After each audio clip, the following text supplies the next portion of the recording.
अस्सलाम वालेकुम। फ़िल्म शुरू होती है, हम जॉर्ज क्लूनी को डैनी ओशन के किरदार में देखते हैं। पहले ही मंज़र में वो जेल से रिहा हो गया और जुर्म जंग आलोद रियान में अपने साथी से मिलता है।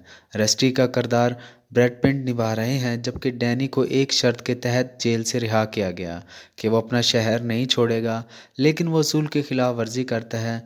अगले मंज़र में हम देखते हैं कि डैनी और जंग आलोद कैलिफोर्निया से लॉस वेगास जाते हैं। यहाँ वो अपने पुराने साथी रोबिन से मिलते हैं। यहाँ वो रोबिन को अपनी डकैती के मंसूबे के बारे में बताते हैं।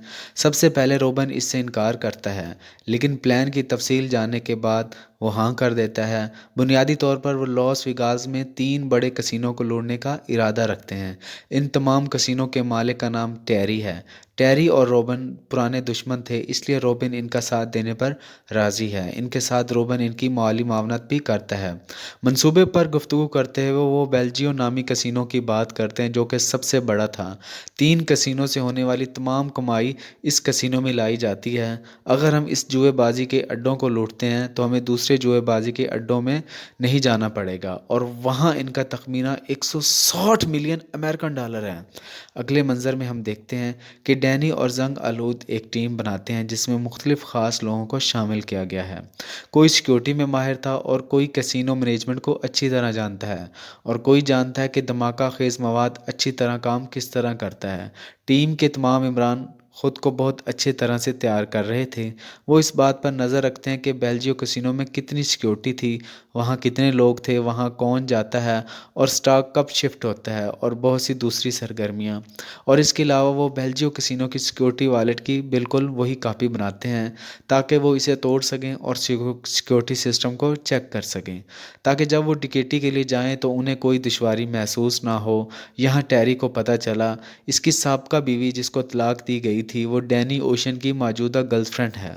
अब जैसा कि टैरी डैनी को जानता है, जिस दिन टिकेटी की मनसूबा बंदी की गई थी वो खुलेआम कसिनो जाता है ताकि वो सबकी नज़रों में रहे। जब टैरी ने इसे देखा तो वो मशकूक हो जाता है और इसे एक कमरे में बंद कर देता है।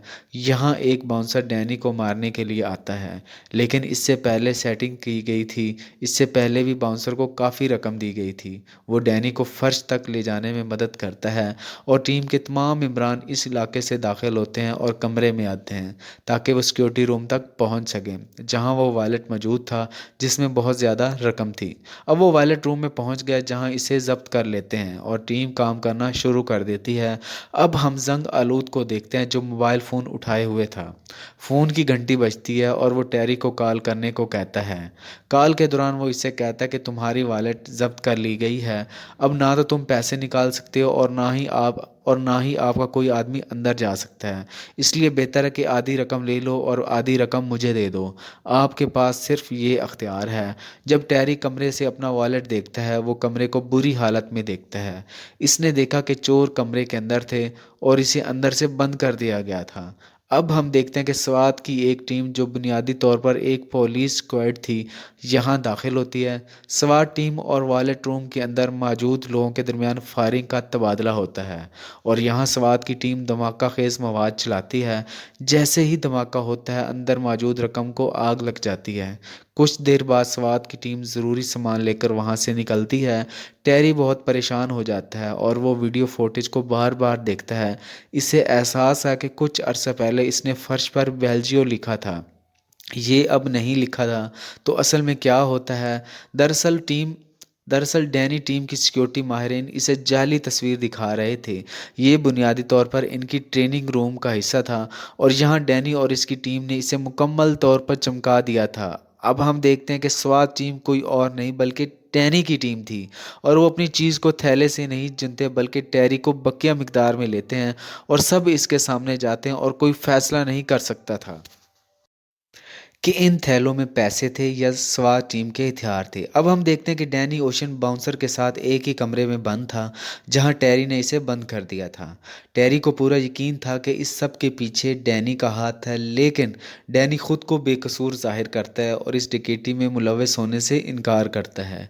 टैरी ने गुस्से में डैनी ओशन को पुलिस के हवाले कर दिया, इस हकीकत के बावजूद कि इसके पास सबूत की कमी थी कि डैनी ने इस असूल को तोड़ा था, जिसके बारे में हमें फ़िल्म के آغاز میں معلوم ہوا کہ اسے کیلیفورنیا چھوڑنے کی اجازت نہیں تھی، لیکن جانتے ہیں کہ وہ لاس ویگاس آیا ہے۔ اب ہم ڈینی کی ٹیم کو دیکھتے ہیں کیونکہ انہوں نے رقم کو مساوی طور پر تقسیم کرنے کا منصوبہ بنایا تھا۔ وہ پیسے تقسیم کرتے ہیں اور ان کے طریقے پر چلتے ہیں۔ کچھ مہینوں کے بعد جب ڈینی اوشن سزا کے بعد باہر آتا ہے، ہم جیل کے باہر زنگ آلود اور ترک کو دیکھتے ہیں۔ ڈینی کو لینے کے لیے کون تھا اور وہ وہاں سے بہت دور چلے گئے تھے، لیکن ٹیری پھر بھی اس بارے میں مشکوک تھا اور ہم دیکھتے ہیں کہ ٹیری کے لوگ ان کا پیچھا کر رہے تھے۔ ٹیری کبھی بھی کچھ نہیں بولتا تھا اور وہ جانتا تھا کہ ڈینی ہر چیز کے پیچھے ماسٹر مائنڈ تھا اور وہ ان پر عمل کر کے اپنا پیسہ تلاش کر سکتا تھا۔ اور یہیں فلم ختم ہو جاتی ہے۔ اپنا خیال رکھے گا۔ اللہ حافظ۔